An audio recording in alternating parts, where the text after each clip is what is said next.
Welcome back, everyone, to another unforgettable story. We're so glad you're here. Sit back, relax, and step into a life-changing journey filled with fear, hope, and the impossible becoming real.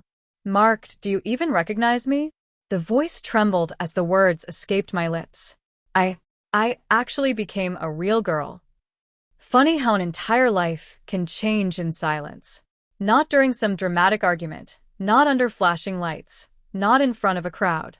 For me, everything changed alone in a cramped apartment bedroom with peeling paint on the walls and a cheap desk lamp casting a weak yellow glow across the room. Outside, the city carried on like always. Cars passed below the apartment building. Distant sirens echoed through the streets. Somewhere nearby, people laughed outside a bar. None of them knew my entire world was about to split open. Hidden beneath old socks in the back corner of my drawer sat a tiny glass bottle no bigger than my thumb. Inside it rested a single pearl-colored pill. That pill had become my obsession. I discovered it buried deep within encrypted message boards and forgotten corners of the internet where desperate people gathered late at night. People who whispered about experimental treatments and impossible transformations. Most claimed it was fake. Others said it was dangerous. A few swore it had changed their lives forever. The advertisement had sounded ridiculous. Complete biological gender realignment. Even reading the sentence felt absurd. The site itself looked sketchy beyond belief. Broken text. Strange disclaimers. Warnings everywhere. According to most comments, the pill was probably nothing more than a scam mixed with illegal hormones and false hope. But hope was enough for me, because every single day I woke up feeling trapped. Looking into the mirror felt like punishment. The reflection staring back at me never felt like mine. Carl. Tall. Broad shoulders. Sharp jawline. Permanent stubble shadowing my face no matter how closely I shaved. Heavy hands roughened from years working at the auto repair shop. People saw a normal guy. But every time I looked at him, it felt like staring at someone who had stolen my life. Buried beneath that body was someone else. Her name was Carla, and I had known she existed for as long as I could remember. I used to imagine her constantly as a child. I imagined long hair brushing across my shoulders, softer features, a voice that sounded beautiful instead of harsh. I imagined waking up one day and finally feeling comfortable inside my own skin. But dreams are dangerous things. You eventually learn to bury them. At least, that's what I tried to do. Then I found the pill. And tonight, for the first time in my life, I had enough courage to take it. My roommate Mark was supposed to be gone all evening drinking with co-workers from the garage. I had hours before he returned. This was my only chance. My fingers shook violently as I unscrewed the cap. The pill rested in my palm like a tiny glowing moon. So small. So harmless looking. Yet it carried the weight of every dream I'd ever hidden. 1,000 thoughts crashed through my head at once. What if this poisoned me? What if it did absolutely nothing? What if I woke up in a hospital? But beneath all those fears hid another question far more terrifying than the rest. What if it actually worked? My chest tightened. I almost put the pill back. Instead, I grabbed the glass of water beside my bed, tossed the tablet into my mouth, and swallowed. Then I waited. Nothing happened at first. The room stayed quiet. The lamp buzzed softly. I sat there feeling ridiculous. Of course it was fake.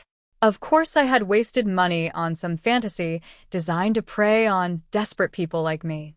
I let out a nervous laugh and leaned back against the pillows. Then warmth bloomed deep inside my stomach. I froze. It spread slowly at first, gentle and smooth like warm tea flowing through my veins. The sensation traveled upward through my chest and down my arms, wrapping around my body in waves. It wasn't painful. It felt cleansing, like years of tension were slowly melting out of my muscles. My breathing deepened. My skin tingled all over. I looked down at my hands, and my heart nearly stopped. The changes had already begun. The roughness across my knuckles softened before my eyes. Tiny scars faded. My fingers looked slimmer, more elegant somehow. Even the texture of my skin changed, becoming smoother and softer with every passing second. What the hell? My own voice sounded shaky. Then a sudden jolt exploded through my chest. I gasped sharply. A deep ache spread beneath my ribs. It wasn't ordinary pain. It felt like pressure, stretching, reshaping. I looked down in horror and amazement as my chest slowly began to swell. The firm muscle across my torso softened. Two sensitive mounds pushed outward beneath my skin. My breath caught in my throat. Every nerve ending felt electric.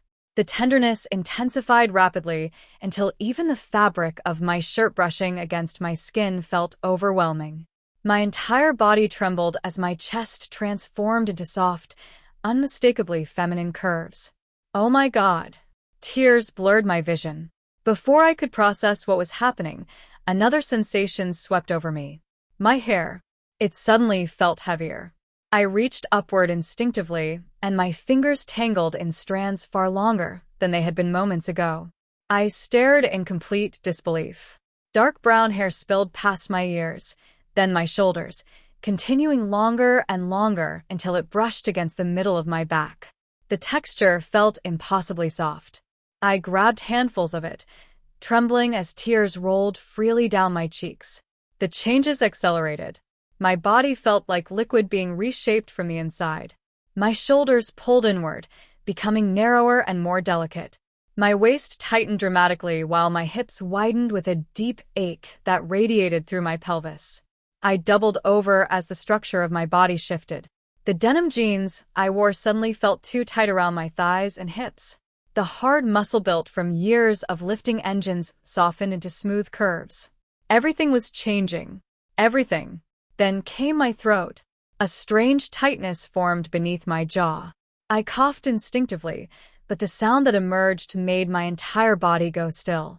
It wasn't my voice. Gone was the deep masculine tone I had hated my entire life. In its place came something lighter. Softer. Beautiful. Hello. The word escaped in a breathy feminine voice that sounded almost musical. My knees nearly gave out beneath me. I spoke again just to hear it. And again. Every word sounded more natural than the last. It felt like hearing myself for the first time. By then I was crying uncontrollably. Not from fear. Not from pain. From relief. Pure, overwhelming relief.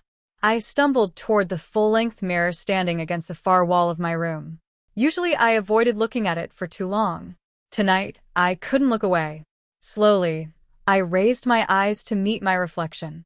And there she was. Not a stranger. Not a fantasy. Her. Carla. The woman I had imagined for my entire life stood trembling beneath the dim bedroom light. Her body was soft and feminine with graceful curves in all the right places. Her long dark hair framed a beautiful face with fuller lips, delicate cheeks, and luminous eyes shining through tears. Even naked and shaking, she looked more complete than Carl ever had. I pressed a trembling hand against the mirror. For the first time in 26 years, my reflection didn't feel wrong. It felt like home. A sob escaped my lips as every emotion I had buried for years crashed through me all at once.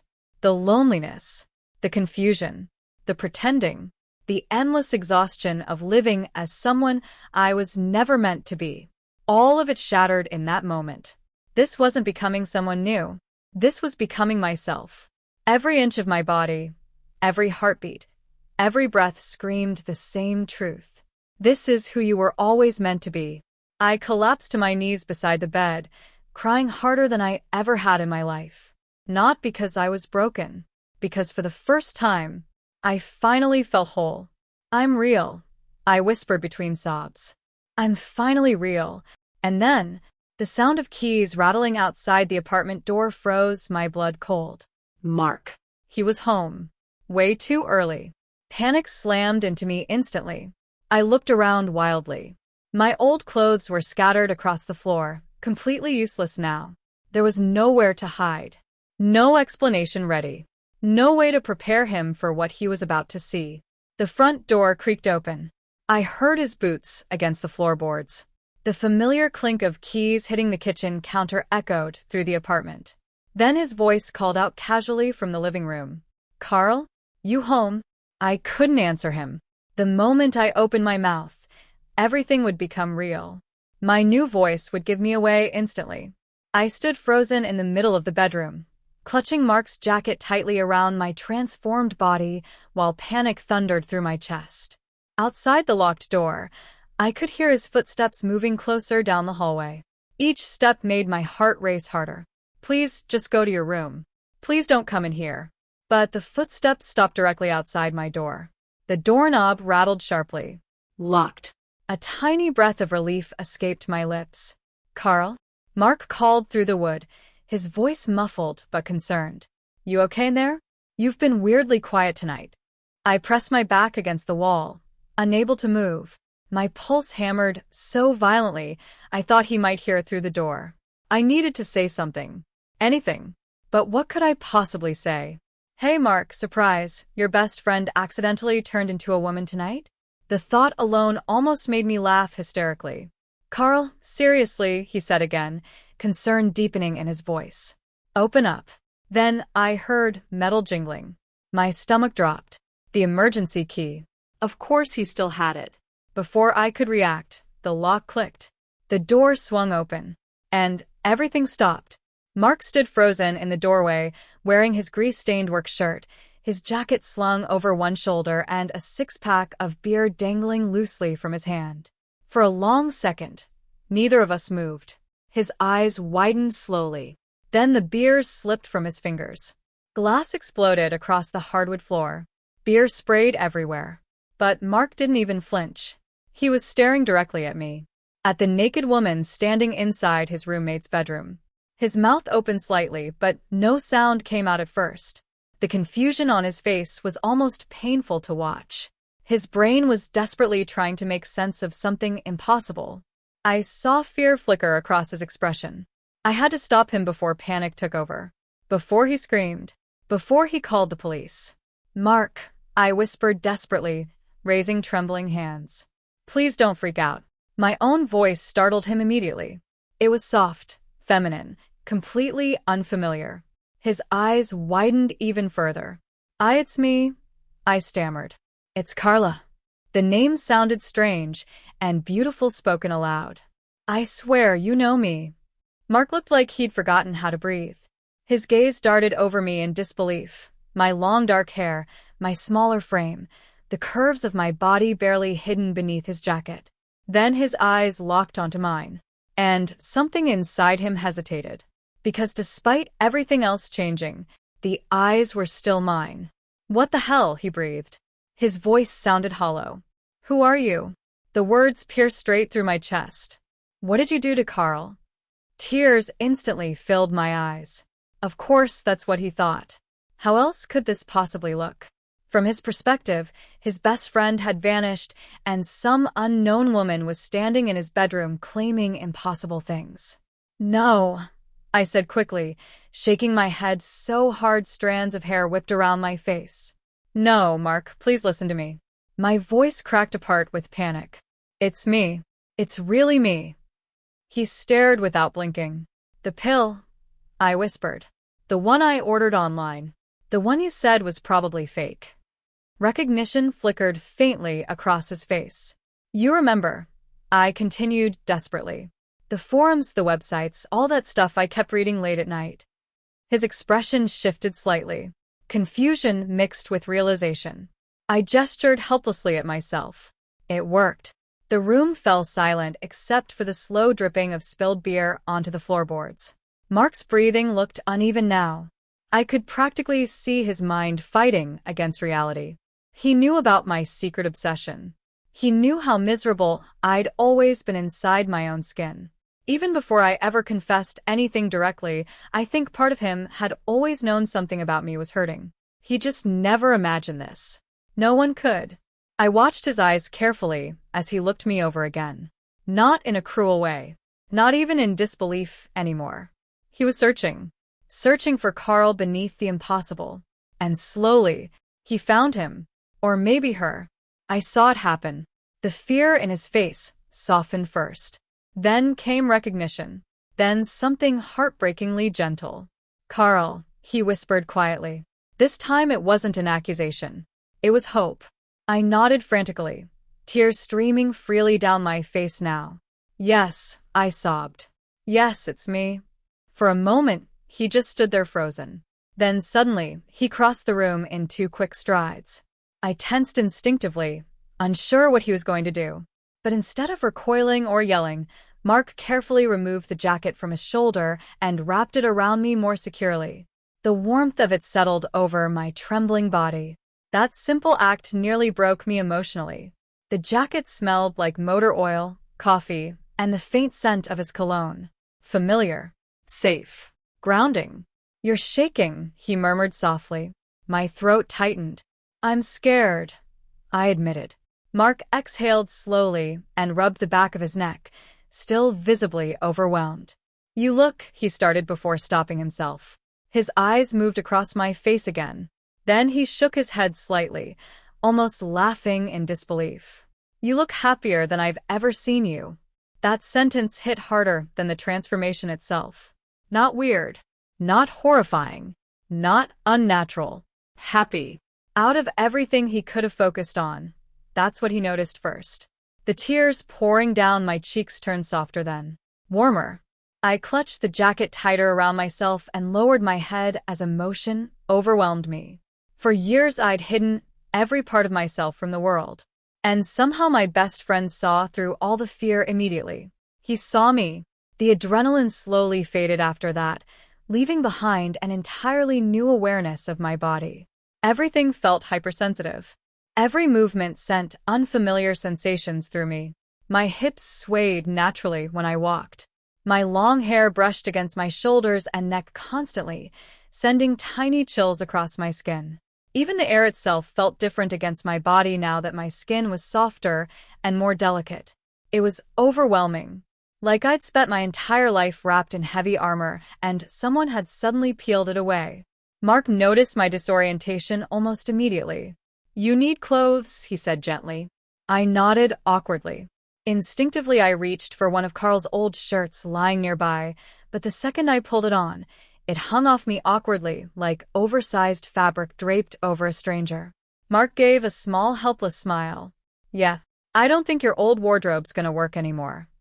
Then his expression shifted knowingly. "What about the bag under your bed?" My face burned instantly. The secret bag. I'd hidden it for years. Inside were the pieces of a life I never thought I'd truly get to live. A skirt, a blouse, simple lingerie, tiny fragments of femininity I'd only dared wear in secret late at night. "You knew about that?" I whispered weakly. Mark looked mildly embarrassed. "You weren't exactly subtle hiding it." I let out a nervous laugh through my tears. Then slowly, with trembling hands, I pulled the faded canvas bag from beneath the bed. My fingers hesitated on the zipper. This felt strangely more intimate than the transformation itself. Because this wasn't magic. These were my dreams. Real ones. The bag opened. Inside lay carefully folded clothes I'd bought over the years, but never truly believed I'd wear openly. A soft white blouse.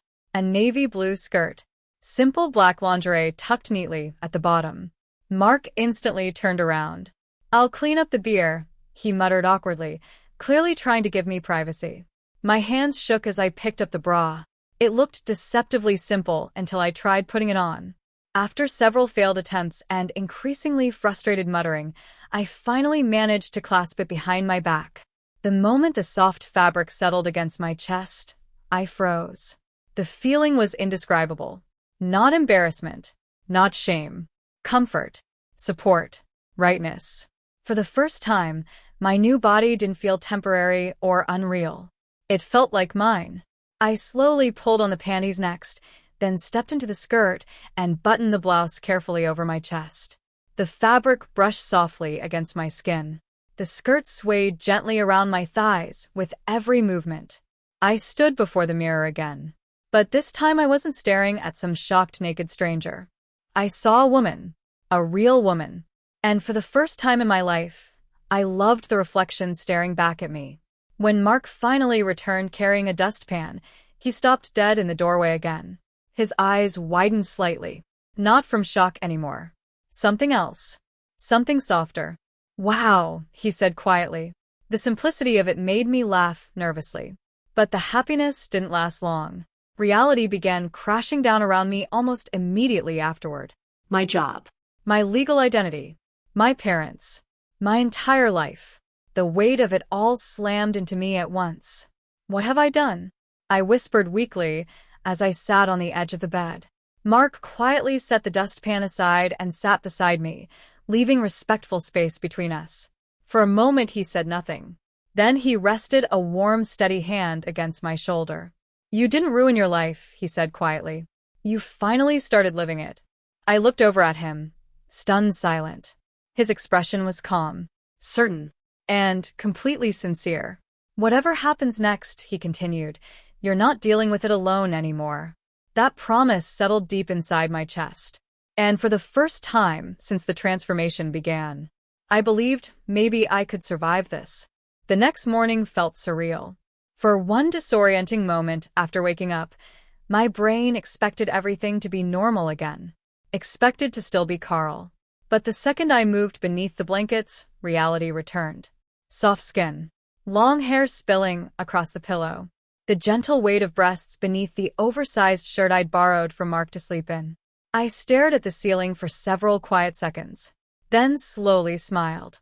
It was real. Not a dream. Not temporary. Real.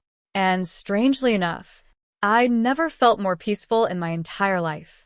The fear from last night had faded into something calmer now. Something warm. Something that finally felt like home. I stretched slowly beneath the blankets, discovering new flexibility in my body. Every movement felt lighter and smoother than before. Then the smell of coffee drifted through the apartment. Rich, warm, comforting. I climbed out of bed and padded quietly toward the kitchen. Mark stood at the counter making coffee, already dressed for work. When he turned and saw me, he instinctively did a small double take again before smiling awkwardly. Morning, he said. My cheeks warmed slightly. Morning.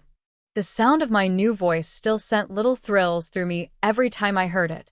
Mark handed me a mug carefully. Our fingers brushed briefly. The tiny contact sent an unexpected jolt across my skin. I looked away quickly, pretending not to notice. He leaned against the counter sipping his coffee, while studying me curiously. So, he asked finally, how does it feel? I stared down into the dark liquid for a moment, then smiled softly. It feels like my entire life was slightly out of focus, I said quietly. And now suddenly everything's clear. Mark nodded slowly. Then his expression became more serious. We should probably talk about the practical stuff. The anxiety returned instantly. My family, I whispered. And work. We'll figure it out, he said immediately. Not maybe. Not hopefully. We will. The certainty in his voice made breathing easier somehow. After breakfast, the mood lightened slightly. Mark insisted there was one critical thing every newly transformed woman apparently needed to learn immediately. Makeup. Which was hilarious considering he clearly knew absolutely nothing about it. I watched tutorials while you were asleep, he admitted sheepishly while digging through my old makeup kit. You watched makeup tutorials for me? He pointed dramatically. Research. I burst into laughter. And for the first time, since everything changed, the future didn't seem terrifying anymore. My hand trembled so badly that the mascara wand nearly jabbed straight into my eye. I flinched backward instantly. Mark let out a soft laugh from beside me. Easy, he said gently. Slow down. His voice carried that calm, steady tone he always used whenever he was teaching me something in the garage. Whether it was rebuilding a transmission or replacing brake lines, Mark never lost patience. Now somehow he was applying that same patience to makeup, which honestly felt absurd and strangely sweet. I tried again, carefully lifting the wand toward my eyelashes, but my nerves made my fingers shake even harder. Before I could ruin the whole thing, Mark reached over and lightly wrapped his hand around mine. The contrast startled me immediately. His hands were rough and warm, calloused from years of turning wrenches and working on engines. Mine felt tiny beneath his grip now, softer, smoother, almost delicate. Yet despite the strength in his hands, his touch was unbelievably gentle. Like this, he murmured quietly. Together we guided the wand upward. I brushed it carefully across my lashes. The effect was immediate. My eyes looked dramatically different in the mirror. Bigger. Deeper. Darker. My lashes framed them beautifully now, giving them a soft feminine intensity that made my breath catch slightly. I leaned closer to the mirror in disbelief. That can't seriously make this much difference, I whispered. Mark chuckled softly beside me. Oh, trust me, he said. It definitely does. The last thing left was a tinted lip gloss. A soft pink shade. Simple. Natural. I twisted the tube open and slowly brushed it across my lips. The glossy sheen caught the sunlight spilling through the apartment windows. My lips already looked fuller after the transformation, but now they looked soft and undeniably feminine. Beautiful. For a moment, neither of us spoke. Then I noticed Mark had gone strangely quiet.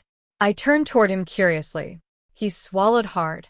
His gaze lingered on my mouth just a second too long before he abruptly looked away. A faint blush crept slowly up the sides of his neck. He muttered awkwardly. It really changes your whole face. A smile spread across my lips instantly. Not a nervous smile. Not a fake one. A real one. Bright, happy, completely genuine. I stared at my reflection in silence for several long moments. For the first time in my life, I wasn't forcing myself to smile at the mirror. I actually meant it. This face belonged to me. This happiness belonged to me. And sitting beside me on the living room floor was the one person who had somehow accepted all of this without running away. Okay, Mark announced suddenly, clapping his hands together dramatically. Phase 2. I laughed. What's phase 2? He pointed toward the hallway. Wardrobe upgrade. My stomach instantly tightened. The mall. Public. People. The confidence I'd been slowly building cracked slightly around the edges. Mark, I said hesitantly. I don't know if I'm ready for that. He looked at me carefully. Not dismissively. Not impatiently. Just steady. Carla, he said softly, you look amazing. The sincerity in his voice made my chest flutter. No one's going to look at you and think you don't belong. I wasn't entirely convinced, but somehow his confidence made me want to believe him. He grabbed one of my cardigans from the hallway hook and gently draped it over my shoulders. We'll go somewhere quieter, he promised, and I'll stay with you the whole time. Then he held out his hand. The gesture was simple, but it felt strangely intimate. I slipped my hand into his, and together we walked outside. The world felt completely different now. The afternoon sunlight brushed warmly across my skin as we stepped out of the apartment building. The breeze caught the edge of my skirt and lifted strands of my long hair around my face. Every sensation felt magnified. The sound of my shoes against the sidewalk, the sway of my hips while walking, the movement of fabric against my legs. I was hyper-aware of my body in a way I had never experienced before. It was exhilarating and terrifying. People glanced at us as we walked, mostly casual looks, curious looks. A few men let their eyes linger slightly longer than I was comfortable with. That attention sent heat rushing straight into my cheeks. Instinctively, I stepped closer to Mark. Without saying anything, he squeezed my hand reassuringly. You're okay, he murmured. That simple reassurance grounded me instantly. The mall itself felt overwhelming at first. Bright lights, music echoing softly overhead, crowds moving endlessly between stores. But once we stepped into the first clothing store, something shifted. Rows of dresses and sweaters surrounded me in every color imaginable. The air smelled faintly of perfume and fabric softener. And most importantly, nobody stared.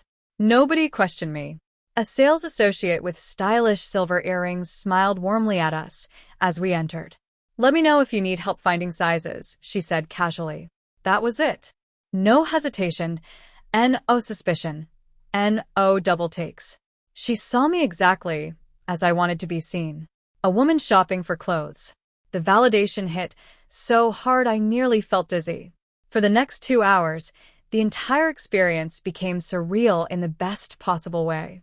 And surprisingly, Mark had excellent taste. This color would look incredible on you, he'd say while holding up a sweater. Or, Nope. Absolutely not. That dress looks like somebody's grandmother's curtains. I laughed harder than I had in years. Eventually, he shoved a floral sundress into my arms and pointed toward the fitting rooms. You're trying this one. Inside the changing room, I carefully slipped the dress over my body. The soft fabric settled perfectly against my curves. When I turned toward the mirror, I froze. The dress hugged my waist beautifully before flowing softly over my hips. The neckline framed my collarbones perfectly. My legs looked long and elegant beneath the hem. For the first time in my entire life, I felt pretty. Not handsome, not acceptable. Pretty. My throat tightened emotionally. I slowly stepped out of the fitting room. Mark looked up from his phone and immediately stopped breathing for a second. His mouth literally fell open. Carla, he whispered. The way he said my name sent warmth flooding through me instantly. You are genuinely beautiful. The sincerity in his voice hit harder than any compliment ever had before, because he meant it. I could see it all over his face. A blush spread across my cheeks instantly. Thank you, I whispered. From that point on, everything became easier, more natural. I modeled outfits while Mark gave brutally honest opinions.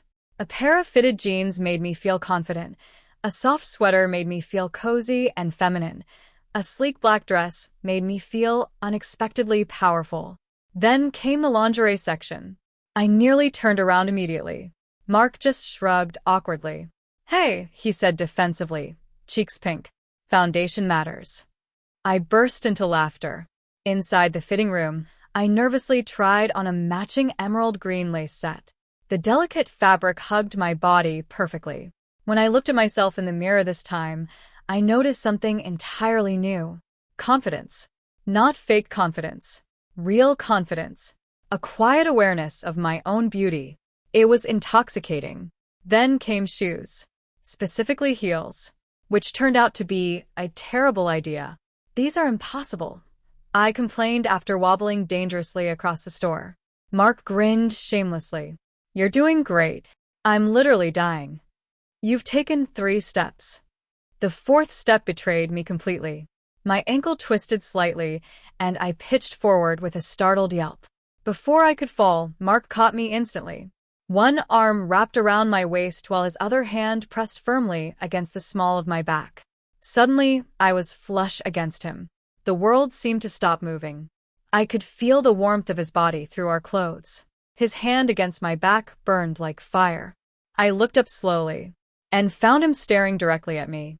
Not awkwardly, not platonically. Something deeper flickered behind his eyes now. Something that made my stomach flutter violently. Neither of us moved for several seconds. Thanks for catching me, I whispered breathlessly. He blinked suddenly like he'd snapped out of a trance and stepped backward too quickly. Sorry, he muttered immediately. No, I said far too fast. He looked up. My face burned bright red. I didn't mind. The silence that followed felt electric. Neither of us knew what to say after that. But something had changed. Something undeniable.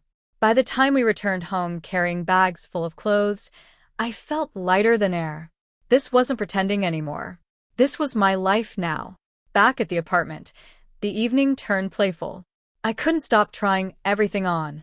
The living room became my personal fashion show. I'd disappear into my room and emerge moments later in another outfit while Mark raided them dramatically from the couch. The jeans, he declared.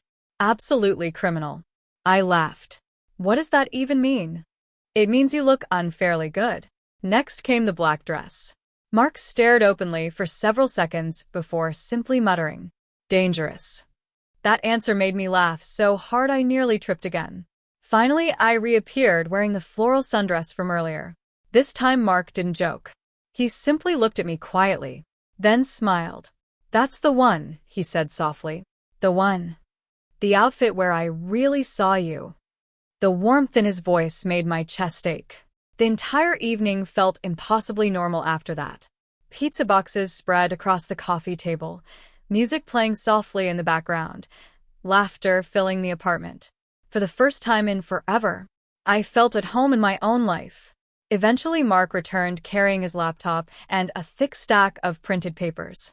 Reality again. Legal forms. Government paperwork. The boring adult stuff. But somehow it didn't feel overwhelming anymore. Not with him beside me. We sat shoulder to shoulder on the couch while he opened official state websites and explained the name change process step by step.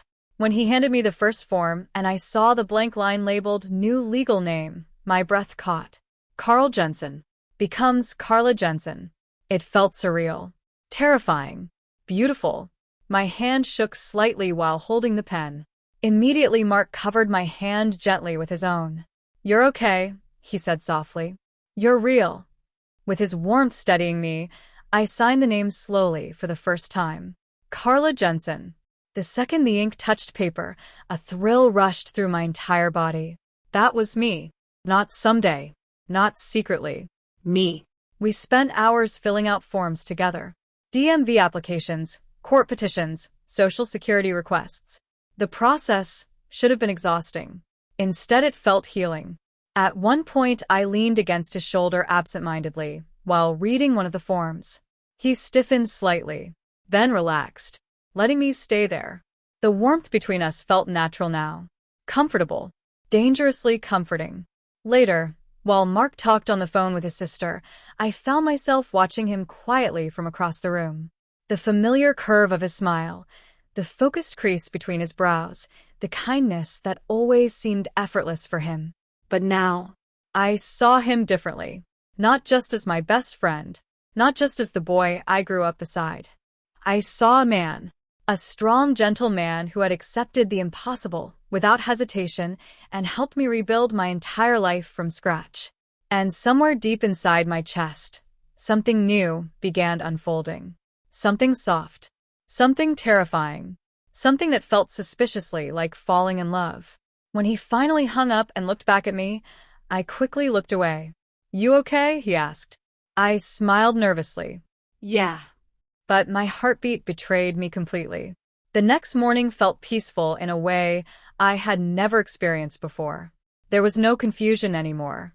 No disconnect. I woke up as Carla, and it felt effortless. Natural. I dressed in soft yoga pants and one of my new fitted shirts before joining Mark in the kitchen. Coffee waited on the table beside the remaining paperwork. This time when I signed the final page for my name change petition, my hand didn't shake at all. I signed confidently. Carla Jensen. A bright laugh escaped my chest before I could stop it.